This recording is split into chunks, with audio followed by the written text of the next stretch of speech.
네, 새해 첫 주식시장 과연 또 수급은 어디로 쏠리고 있는지 전체적인 수급 상황 함께 체크해 보도록 하겠습니다. 일단 지난달입니다. 지난달 12월에 외국인들이 선택한 기업들인데요. 일단은 지난달에는 외국인 반도체와 바이오에 집중을 하는 모습이었습니다. 반도체는 대장주 삼성전자와 SK하이닉스 위주로 선택을 했고요.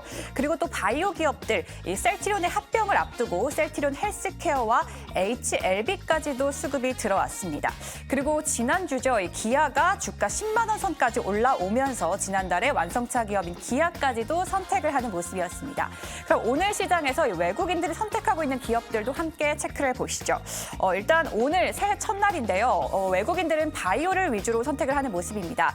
치과 임플란트 기업이죠. 덴티움에 오랜만에 수급이 다시 한번 들어오고 있고요. 그리고 삼천당 제약입니다. 지난주 이제 기관들의 선택에 이어서 오늘은 외국인의 수급까지 한 번 더 들어오고 있는 모습입니다. 그리고 역시나 바이오 기업들 집중하고 있는데요. 삼성 바이오로직스까지 현재 시장에서 수급이 몰리고 있습니다. 그리고 지난달에 외국인의 수급이 연이어서 들어왔던 KT, 올해 역시도 외국인이 선택하고 있는 기업이네요. 그럼 기관들의 수급도 함께 체크해 보시죠.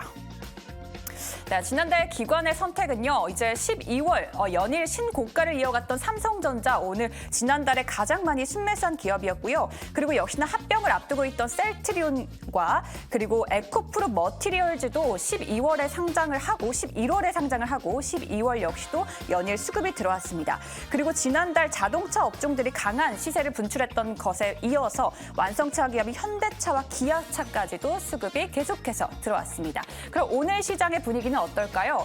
기관들이 선택한 기업들 일단 오늘은요 2차 전지 그리고 바이오에 집중을 하고 있습니다. 포스코 DX입니다. 오늘 또 새해 첫날 이 코스피 이전 상장을 했죠. 오늘 수급이 강하게 몰리고 있고요. 그리고 코스닥 시장에서는 LNF까지도 수급이 들어오고 있습니다. 그리고 역시나 합병을 추진했던 셀트리온 계속해서 수급이 들어오면서 외국인에 이어서 삼성 바이오로직스까지도 연일 수급이 계속해서 쏠리고 있습니다. 그리고 오늘 홍해에서 또 무력 충돌 격화되면서 해운주 수급 들어오고 있는데요. HMM까지도 현재 기관들이 선택하고 있는 기업입니다. 그럼 개인들의 선택도 한번 체크해 보시죠. 개인 투자자들 지난달에는요 신규 상장주에 집중을 했습니다. 지난해 이제 IPO 성공적으로 이끌었던 기업들인데요. LS 머티리얼즈와 DS 단석 가장 많은 수급이 몰렸고요. 그 외에는 2차 전지 기업들에 집중을 했습니다. LG 에너지 솔루션, 삼성 SDI 그리고 에코프로 BM까지도 올해 2차 전지의 전망은 엇갈리고 있지만요. 지난달 개인 투자자들은 2차 전지에 집중을 하는 모습이었습니다. 그럼 과연 고수님들은 이러한 수급에서 어떤 특징주를 찾아볼 수 있을지 고수님들 바로 만나보시죠. 네, 새해 첫 거래일 오늘 수급 특징적인 종목 하나씩 좀 확인해 볼 텐데 오늘 시장의 수급 특징 뭐 특별한 거 없죠?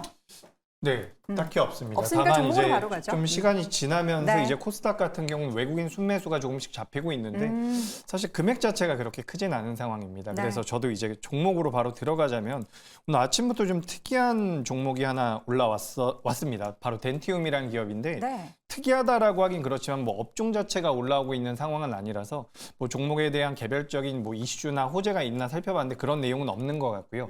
일단 오스템 임플란트가 상장 폐지가 되면서 자진 상장 폐지를 하면서 덴티움이라는 기업이 우리나라 기업 중에서는 이제 그 임플란트 관련돼서 대장주라고 보시면 좋을 것 같은데 이 기업이 이제 중국 쪽에 대한 매출이 늘어날 가능성이 계속해서 대두가 되고 있는 상황입니다. 근데 주가 흐름상으로는 저점대에서 올라오고 있고 오늘도 이제 굉장히 많이 올라오고 있어요.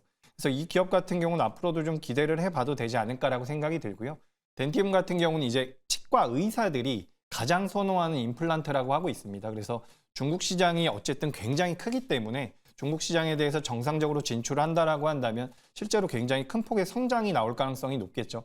그렇기 때문에 덴티움 그리고 관련된 기업으로 나이백이라든지 디오 같은 기업들도 있는데 좀 관심 있게 보시면 이 임플란트 쪽 같은 경우는 작년에 그렇게 강하지 못했기 때문에 네. 좀 관심 가져보시면 도움이 될 것 같습니다. 저희가 이제 작년에 마지막 질문이 이런 중국 관련해서 기대감을 가질 때 이런 임플란트 관련한 종목에 대한 관심 가져볼까요? 라는 그런 질문이 있었던 걸로 기억하는데 오늘 또 탑픽 종목으로 덴티움을 말씀해 주시니까 반갑네요. 이어서 테이버 고수.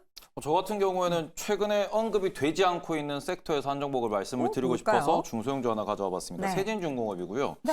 지난 12월 28일 마지막 거래일이었죠. 이때 보시면은 뭐 전체적으로 모두 다 이제 뭐 기관 외국인 수급이 다 들어왔지만 특히 그 중에서도 조선 기자재 쪽으로는 조금 물량이 좀 많이 들어왔다라고도 볼 수 있는 부분이 좀 잡혀가지고 네. 그런 부분에서 조선 기자재도 한번 보시는 게 어떨까라고 말씀을 드리고 싶고 올해 같은 경우에도 실제로 뭐 현대중공업이라든지 대우조선해양 같은 경우 하나오션으로 이름을 바뀌었죠. 뭐 그런 기업들이 본격적으로 흑자 전환 이슈가 드디어 나올 때입니다. 네. 그럼 이렇게 되면은 조선업에 대해서도 우리나라 조선업이 계속 수출이 늘어나고 있다라는 점이 부각될 수 있다라는 점에서 지금 뭐 조선 기자재 기업들 많이 좀 눌려 있는 모습을 보이고 있다 보니까 이런 종목들 한번 보시면 어떨까 싶어서 가져봤습니다. 세진중공업, 조선 기자재 관련한 종목으로 또 중소형주 하나 탑픽으로 꼽아봤습니다.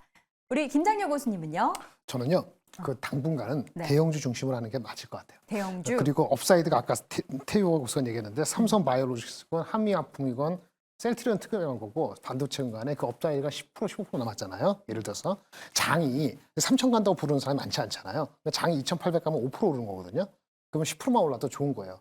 근데 개별 종목에서의 승부를 보려고 하는데 그 승부 보는 타이밍을 조금 미뤘으면 좋겠다는 생각이 같고요. 그래도 개별 종목 한다면은 개별 종목은 저는 전략 차원에서 말씀드리면 대형주가 한 60%, 개별주는 한 20%, 나머지 현금 이런 식으로 가져가는 포지셔닝으로 약간 보수적으로 시작했으면 좋겠다는 말씀을 드리면서 대형주 삼성바이오로직스하고 한미약품 이런 것을 넣는 것이 삼성전자 하이닉스만 갖고 좀 재미없잖아요. 그렇죠? 여기서 괜찮다, 안정적이다. 그렇게 많이 빠질 일도 없고 그렇게 보고 네. 만약에 아주 개별 종목으로 본다면 여러 가지 얘기가 될 수 있는데요.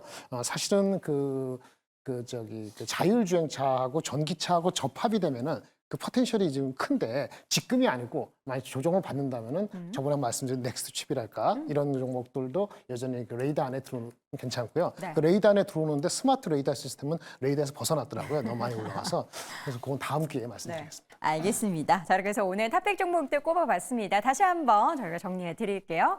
김정려 고수는 일단 바이오 쪽 말씀을 해주셨는데 다양한 종목 방금 언급을 해주셨고요. 이재규 고수의 임플란트 관련해서 덴티움, 마지막으로 테이블 고수의 세진중공업 눈여겨보시기 바랍니다.